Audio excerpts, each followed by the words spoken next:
الرجيم بسم الله الرحمن الرحيم الرحمن علم القرآن خلق الإنسان علمه البيان الشمس والقمر بحسبان والنجم والشجر يسجدان والسماء رفعها ووضع الميزان ألا تطغوا في الميزان وأقيموا الوزن بالقسط ولا تخسروا الميزان والأرض وضعها للأنام فيها فاكهة والنخل ذات الأكمام والأكل العصف والريحان فبأي آلاء ربكما تكذبان خلق الإنسان من صلصال كالفخار وخلق الجان من مارج من نار فبأي آلاء ربكما تكذبان رب المشرقين ورب المغربين فبأي آلاء ربكما تكذبان صدق الله العظيم والسلام عليكم ورحمة الله وبركاته.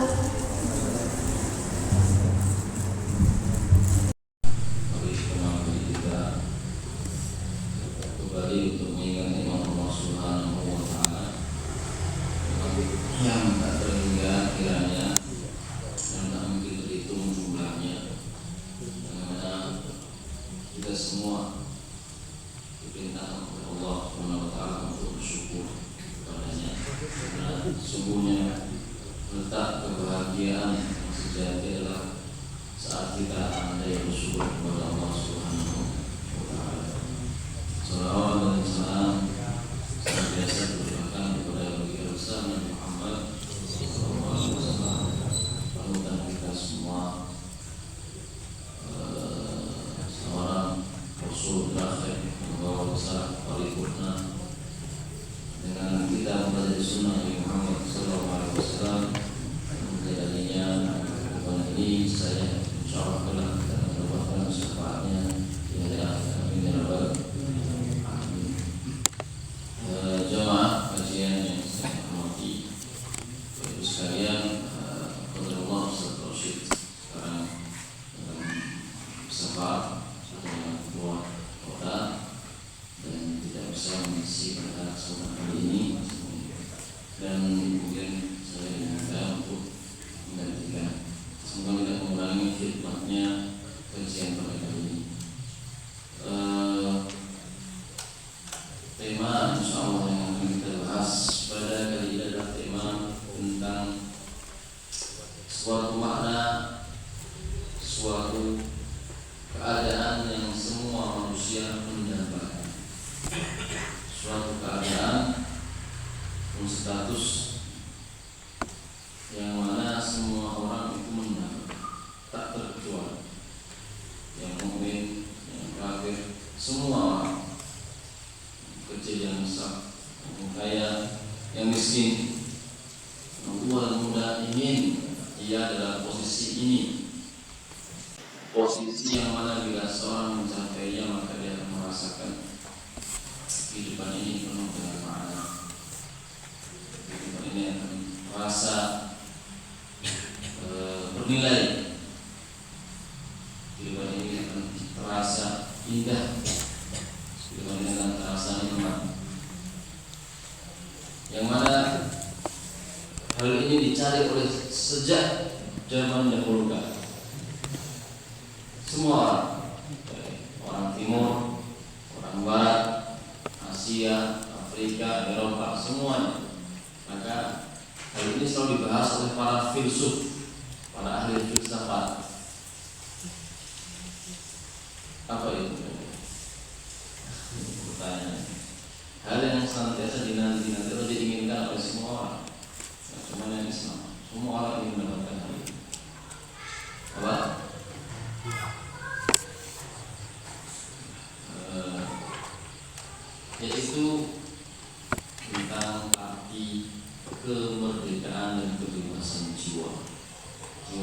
merdeka, jiwa yang bebas, freedom kalau bahasa orang Barat.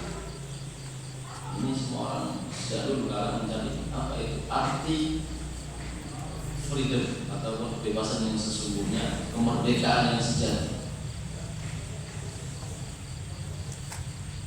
Semua orang ingin merdeka, semua orang ingin negaranya merdeka, wilayahnya merdeka, kehidupannya merdeka, tidak terkekang oleh apapun, tidak terikat oleh apapun, ingin kebebasan. Namun banyak orang mengartikan suatu kebebasan itu dengan cara yang masing-masing. Masing-masing punya prinsip masing-masing. Kalau Barat sekarang mengatakan bebas dan merdeka itu ketika seseorang melakukan apa yang dia inginkan tanpa menyakiti orang lain atau merugikan orang lain, berbuat sesukanya, makanya tidak merugikan orang lain, itu arti kebebasan. Mereka mengatakan hak asasi manusia, itu seseorang melakukan apa yang dia inginkan selama tidak merugikan orang lain. Itu pengertian bebas merdeka dalam budaya Barat. Kalau kita kaji secara Islam, apa yang itu benar? Nah, ini harus kita dari terpandang dengan secara Islam. Apakah bebas berarti kita melakukan segala yang kita inginkan, kita mau, yang tidak melanggar kebebasan orang lain ataupun merugikan orang lain? Nah, kalau seperti ini maka bagi pengertian seperti ini merdeka berarti orang berzina kalau suka sama suka salah. Ya. Maka undang-undang kita kan seperti ini. Misalnya Indonesia, kalau orang berzina udah memilih sama suka sama suka nggak mungkin itu. Karena apa? Suka sama bebas melakukan apa yang dia ingin. Nah ini salah kaprah. Pengertian yang sudah ditanamkan oleh para filsuf Barat yang sudah mulai sekarang menyebar di masyarakat Islam tanpa sadar. Kelas-kelas sekolah kita ini sebenarnya kelas-kelas yang menjadikan sekuler. Apa sekuler? Sekuler adalah pengertian bahwasanya agama tidak boleh mengatur kehidupan orang. Agama hanya boleh mengatur peribadatan, sholat, zakat, puasa. Di luar itu Islam tidak boleh punya peran dalam mengatur negara, mengatur hukum, undang-undang. Itu sekuler. Sekolah-sekolah kita, sekolah umum kita yang sudah terkontaminasi dengan pengertian dan pendidikan Barat menjadikan anak-anak kita ini berpemahaman sekuler tanpa sadar.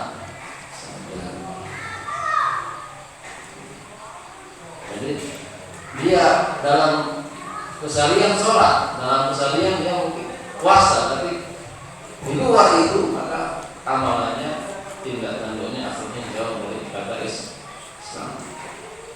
Maka kemerdekaan kita yang senantiasa orang Barat tanamkan ya, dan diajarkan di negara-negara Muslim, maka orang yang Islam mulai paham, udar pahamnya akan arti kemerdekaan yang sesungguhnya.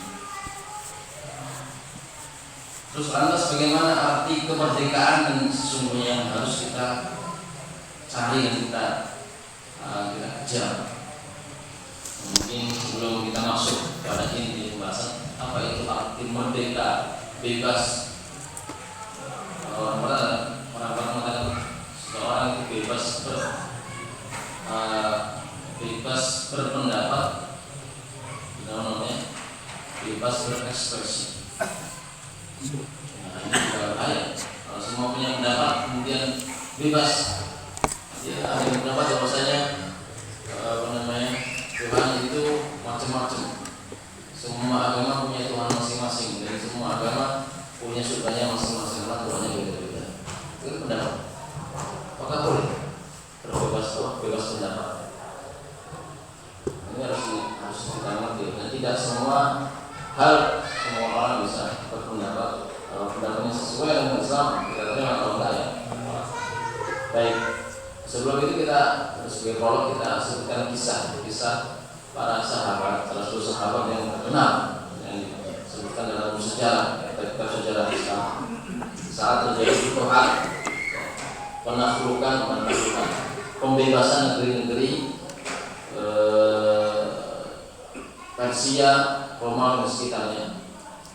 Saat itu adalah perang namanya Qadisiyah, perang penentu antara kaum muslimin dengan polisi mana?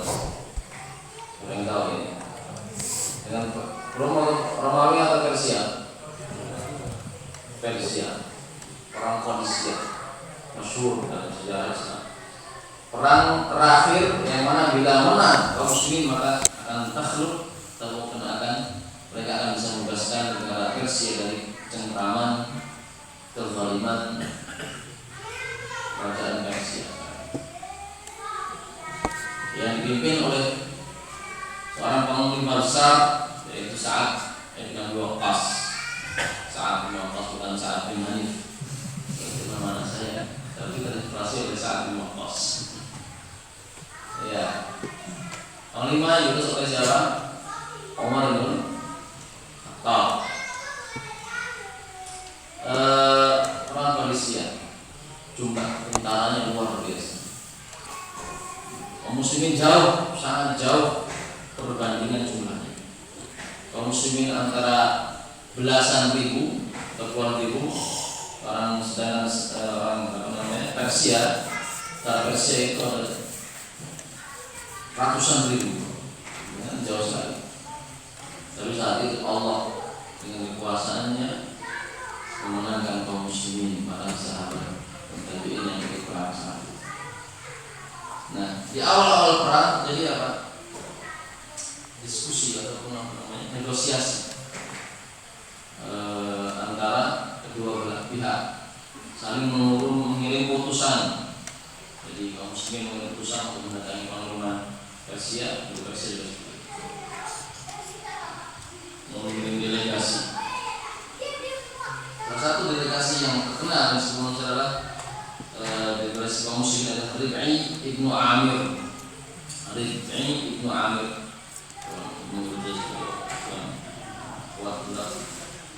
ini dikirim menemui siapa? Rustum. Rustum itu panglima tertinggi ataupun mungkin perdana menterinya kerajaan Persia saat itu yang memimpin perang langsung, perang Qadisiyah.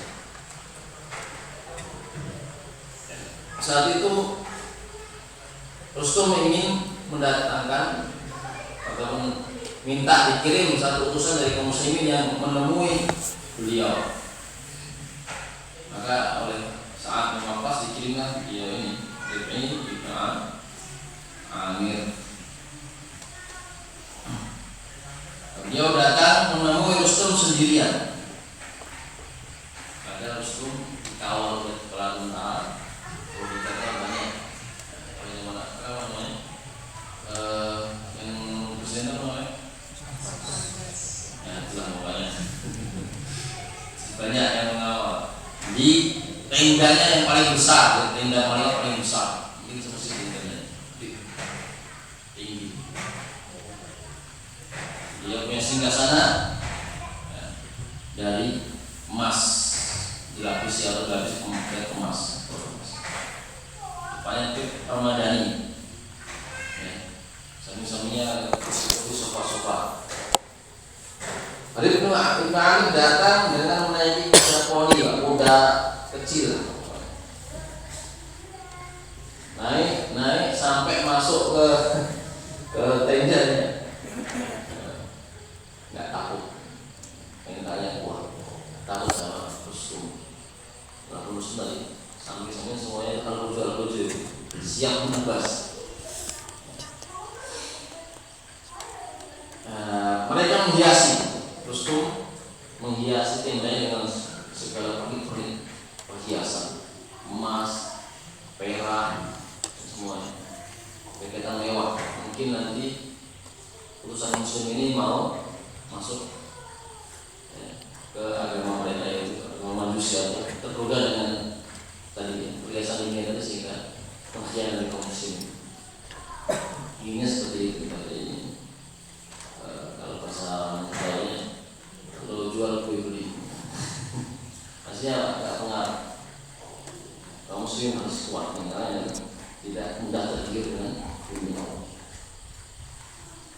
Nah, ketika masuk tadi lewat gerbangnya tenda tadi, di depannya ada Rustum dan tentaranya dan para menteri-menterinya atau panglima-panglima yang lain itu masuk sendirian.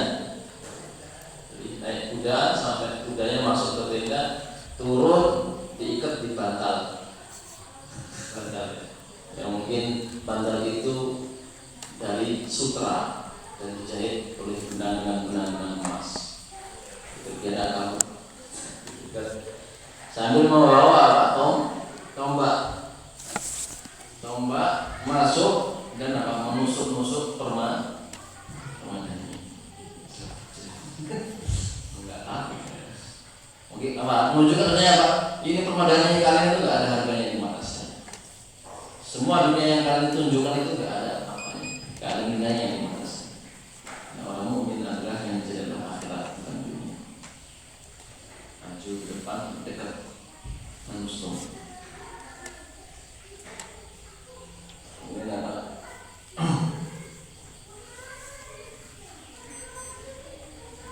Kemudian dan Ribe ini dulu Amir bajunya datang dalam keadaan bajunya lusuh, namanya perang bajunya mesti kotor, lusuh dan seragam khusus, bukan pakai rencana atau panglima ini ada banyak apa namanya itu pangkat ada baju biasa lusuh, tapi tidak menurunkan sama sekali harga diri. Dia masuk dengan seperti itu. Kemudian orang-orang sekitarnya mengatakan dari tentaranya apa? Tentaranya Rustum dari katakan senjata kamu taruh dulu. Jadi akan suruh datang dalam keadaan kosong senjata. Dilucuti. Apa kata Rustum? Inilah hatikum wa ila manji'tukum hina da'utumuni. Saya ini datang bukan atas kemauan saya, tapi kalian yang minta. Kalian yang minta saya itu enggak butuh. Kalian sekalian minta saya datang. Fa in ta'tumuni hakadha wa ila. Kalau kalian mau, maka tinggalkan saya dalam keadaan ini bawa senjata. Tapi kalau kalian enggak mau, sudah saya akan pulang. Jadi punya harga diri. Kalian mau, kalau mau sudah. Ya, biarkan dia dalam keadaan di bawah senjata. Dia sendiri lah. Mungkin mereka takut padahal senjatanya cuma tombak. Akhirnya sampai di depan Rustum dalam keadaan apa? Menancapkan tadi tombaknya di permadani, borong-borong.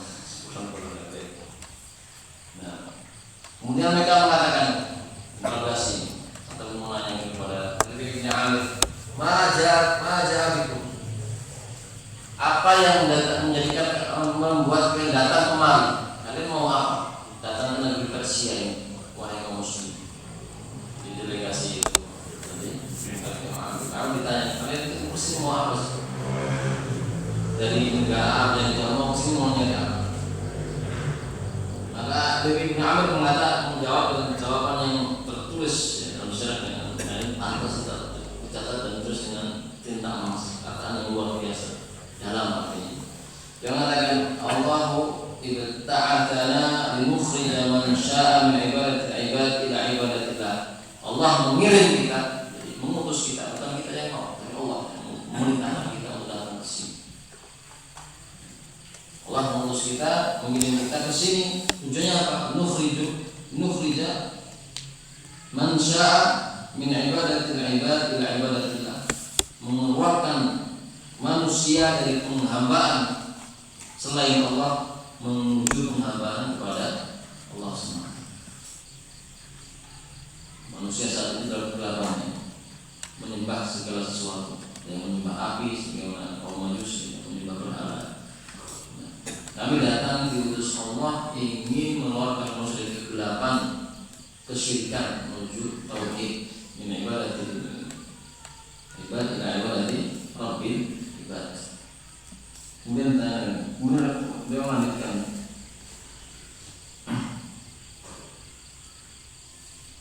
kemudian mengatakan wa min diki dunya ila sa'atiha.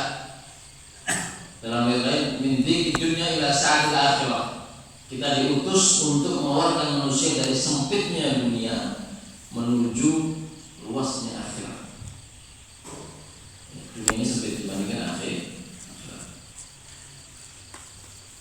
Wa min jawril adyan ila 'adlil Islam, dan ingin mengeluarkan manusia dari kezaliman agama-agama, aturan-aturan buatan manusia menuju keadilan Islam. Jadi mengeluarkan manusia dari kezaliman menuju keadilan Islam.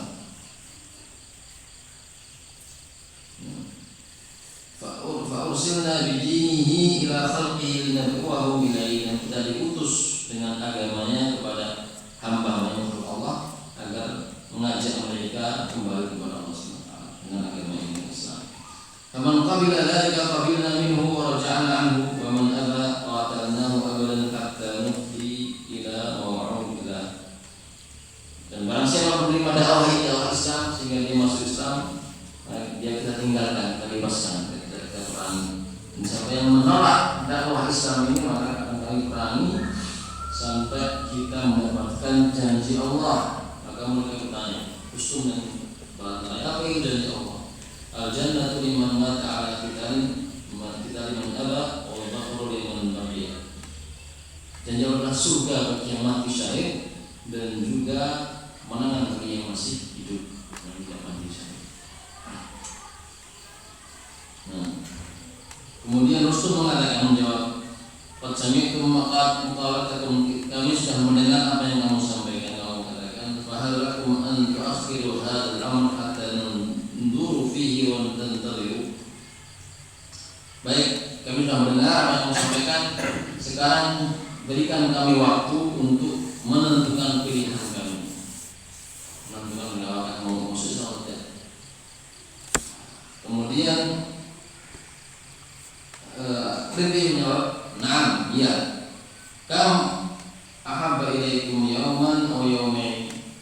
Kalian mau kasih kita waktu berapa? Tinggal mau sehari atau 2 hari? Kemudian Rasul mengatakan, "La bal hatta nukadzib ahla ra'yina wa ru'asa'i qaumina." Ini lebih dari 2 hari, lebih dari 2 hari, mungkin seminggu, 2 minggu. Kami ingin menanyakan ke semua orang-orang yang berpengaruh di kaum kita, orang-orang besar. Kemudian Nabi mengatakan, dalam sunnah Nabi kita Muhammad, kita tidak boleh menunggu memberikan waktu kepada musuh melebihi dari 3 hari. 3 hari, mau lebih tak boleh. 3 hari ada waktu. Maka lihat pilihan kalian. Kalian nanti setelah ini silakan 3 hari pilih apa yang kalian ingin pilih. Apakah masuk Islam atau tetap memerangi kita. Dan pilih dari satu dari 3 pilihan, 3 opsi apa? Dia mengatakan, satu adalah Islam, yang kedua adalah kalau nggak mau sama jizyah. Kalau nggak mau jizyah, bayar jizyah itu mah bayar upeti. Kalau nggak mau, maka apa? Kita perang.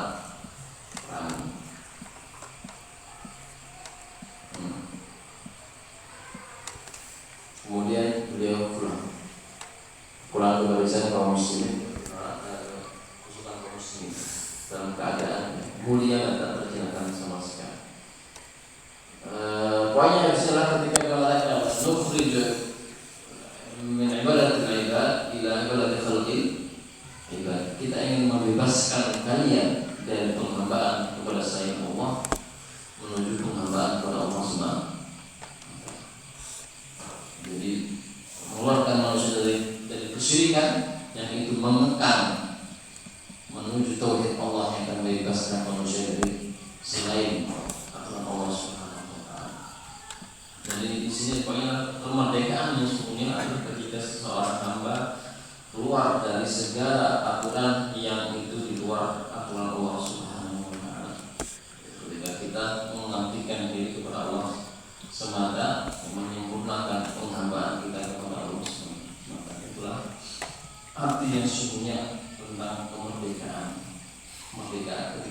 kita senantiasa hanya ingin diatur oleh aturan Sang Pencipta, tidak diatur oleh apapun selain agama Allah dan undang-undang dasar.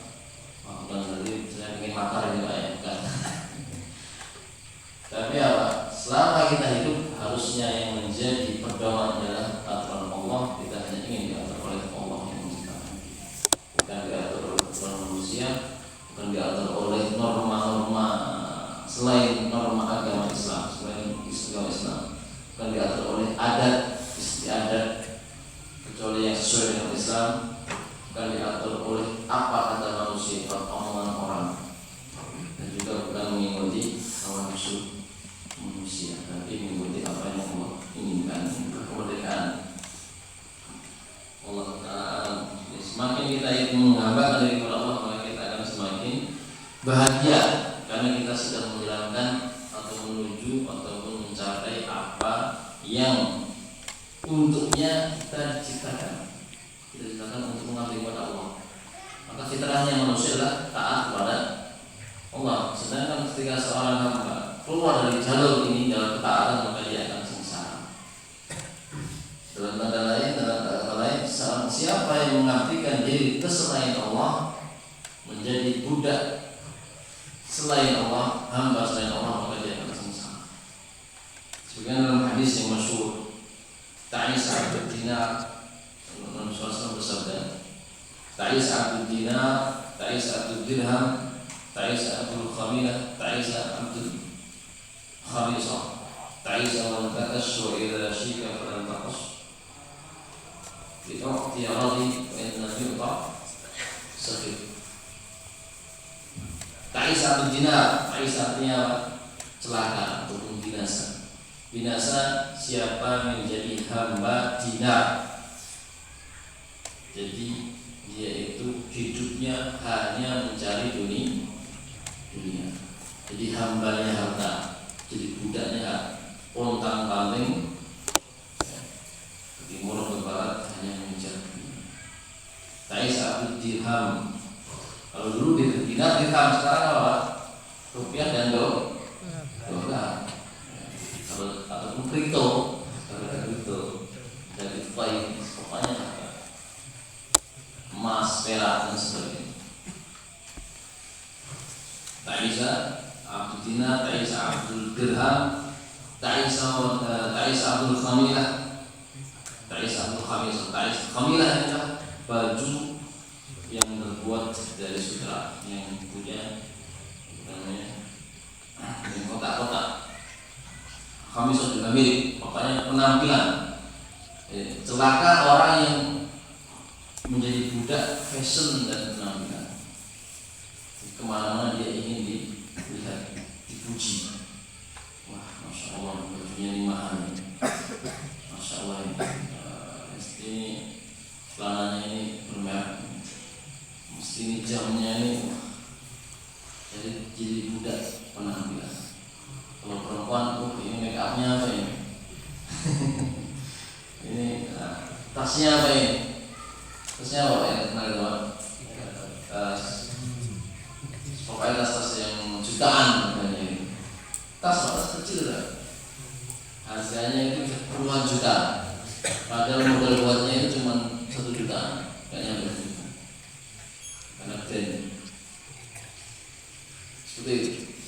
Jadi budak penampilan dan fashion, framing, flexing kalau pamer kayak ditanya ini berapa? Oh ini murah banget. Ya pamer kali ya. Dia jadi budak pujian dan pengakuan orang lain. Makanya dia flexing tadi. Padahal belum tentu punya dia, biasanya minjem. iPhone kan beli minjem, ada iPhone penyewaan iPhone kan. Pulang mudik takut dia bakal punya dari apa namanya mudik motornya yang digadekan terus sewa pulangnya naik bis ekonomi. Mungkin ya gitu. Yang penting ketika ketemu temannya di rumah di kampung Jadi hamba budak penampilan dan apa kata ini merdeka atau terkekang? Merdeka atau dia sebenarnya menyulitkan diri sendiri, Pak? Menyulitkan diri sendiri.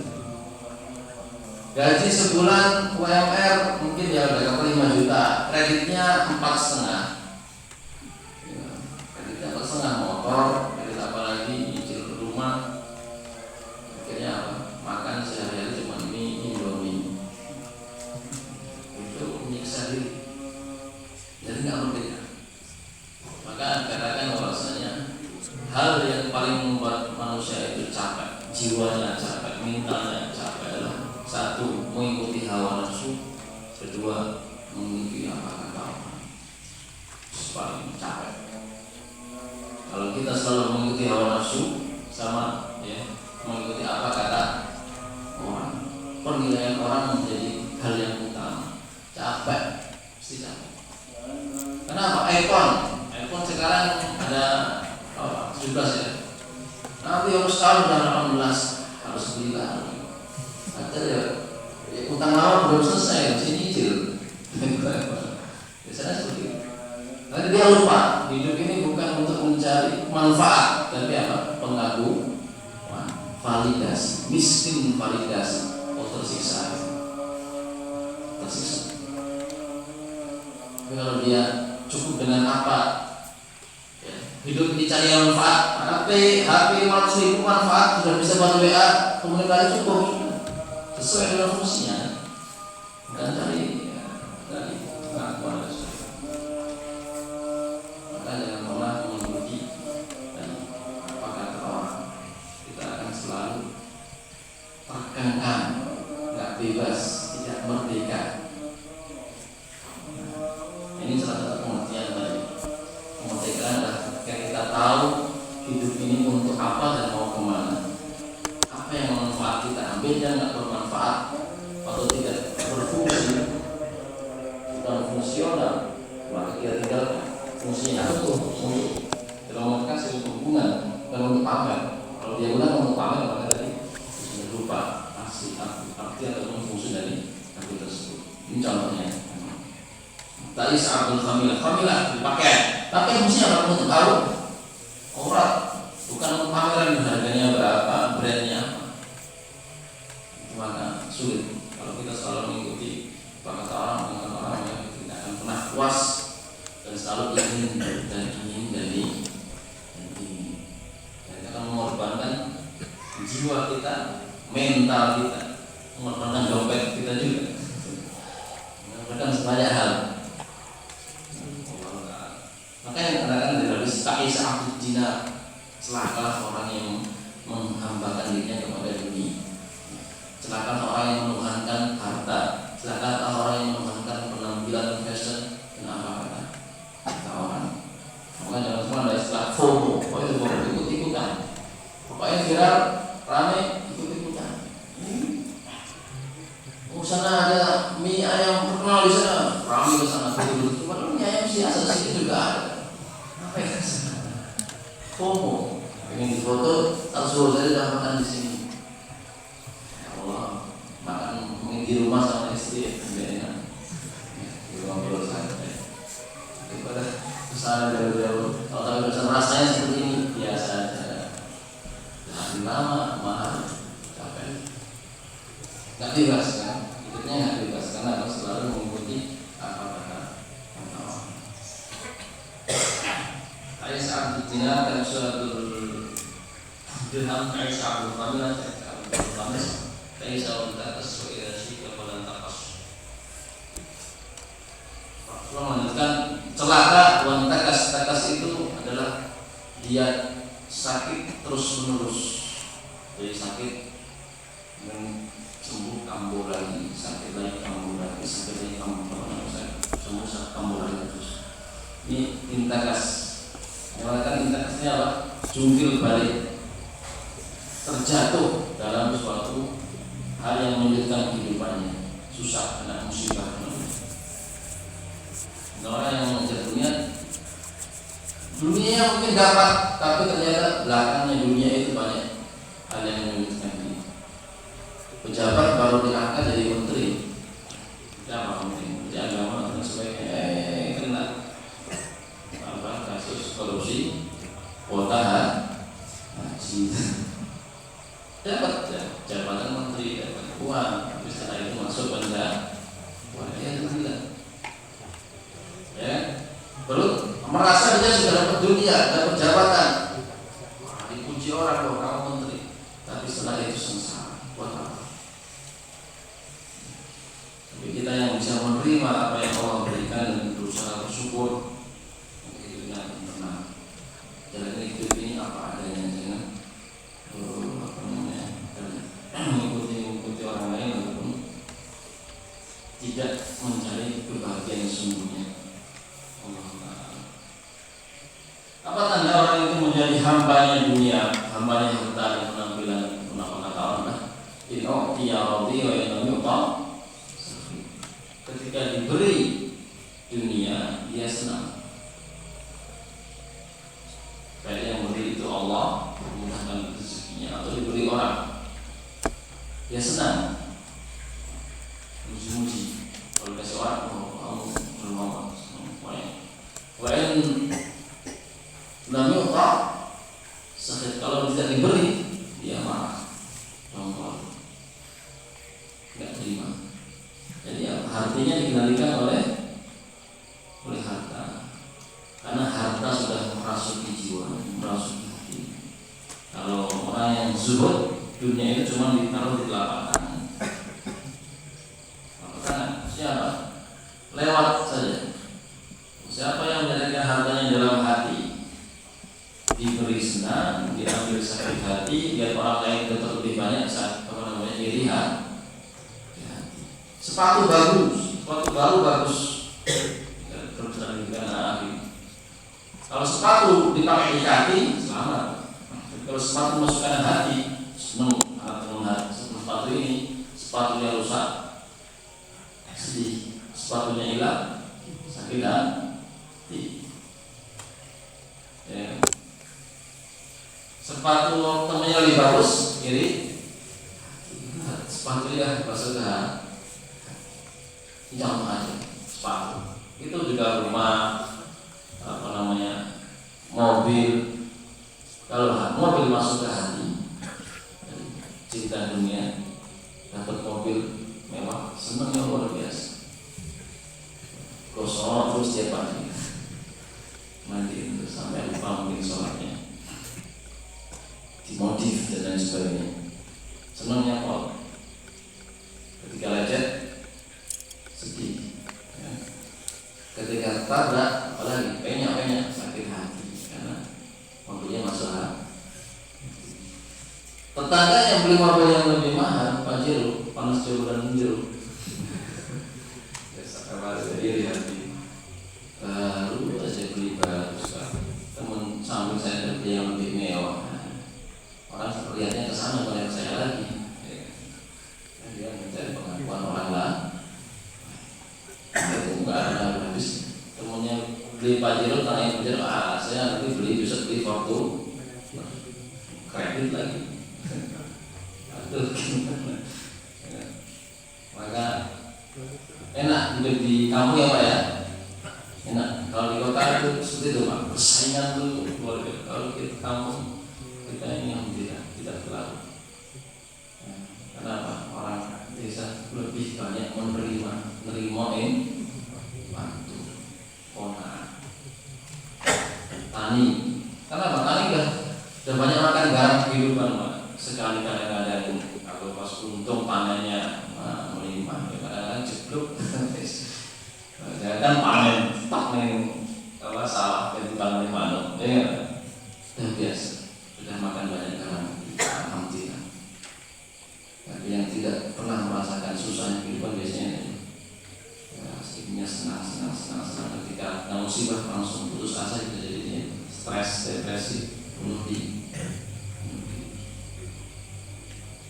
Ada namanya kita orang bunuh karena hutang, padahal dia sebenarnya hutang nggak butuh lagi, karena itu ikutan tadi fashion, kita tren, minjem ini untuk beli ini, kredit ini nggak bisa menyaur, akhirnya apa? Bunuh dikejar apa? Oleh debt collector atau dikejar oleh pinjaman online. Bisa datang terus diteror, terus seperti ya, sudah dia sengsara dikejar tadi, pinjam tadi, sampai debt collector. Kedua apa dia? Stres, depresi, bahkan bisa bunuh diri. Ini celaka dunia akhirat. Karena orang yang bunuh diri, alhamdulillah itu dosa besar. Allah Ta'ala. Masih panjang sebenarnya tentang arti kemerdekaan dan kebebasan. Yang jelas kita hidup ini ingin tenang, tidak ingin tertekan, tidak ingin himpit oleh keinginan yang di luar. Kodrat itu apa? Mengikuti kawan muslim tidak ada habisnya. Maka sebagai les tertentu saya sampaikan bahwa kehidupan ini sementara, maka kita cari hal yang bisa menjadikan hidup ini tenang. Hidup ini kita nikmati dan kita bahagia. Enggak dikatakan merdeka adalah saat kita punya kendali atas diri saat amarah memuncak tinggi. Kita marah, kita bisa mengendalikan diri, itu merdeka. Kalau kita marah, kita mengikuti amarah kita, maka itu nggak merdeka. Merdeka adalah ketika kita mampu menahan hasrat syahwat saat kita punya kesempatan bermaksiat. Orang yang bisa menahan dirinya ketika mau maksiat, kesempatan bermaksiat, dan orang lihat bisa mengendalikan dirinya menjalankan maksiat, itu orang merdeka. Tidak terjadi budak hawa nafsu. Merdeka adalah di saat kita tidak dikendalikan oleh sikap dan omongan orang lain sekitar kita. Merdeka di saat kita bisa mengikuti kebenaran walau semua orang mengikuti kebatilan dan memusuhi kita. Merdeka adalah ketika kita sadar betul bahwa tujuan hidup kita adalah lillahi ta'ala. Tadi bukan ritualitas, bukan ritualitas. Mereka adalah ketika kita sadar dunia ini hanyalah sandiwara dan tempat kembali adalah surga terhadap mengulangi kita. Merdeka adalah ketika kita pandai bersyukur akan nikmat hidayah dan berusaha taat akan segala perintahnya kita bersama. Kalau dalam bahasa Arab pada istilah ada takbir qaul.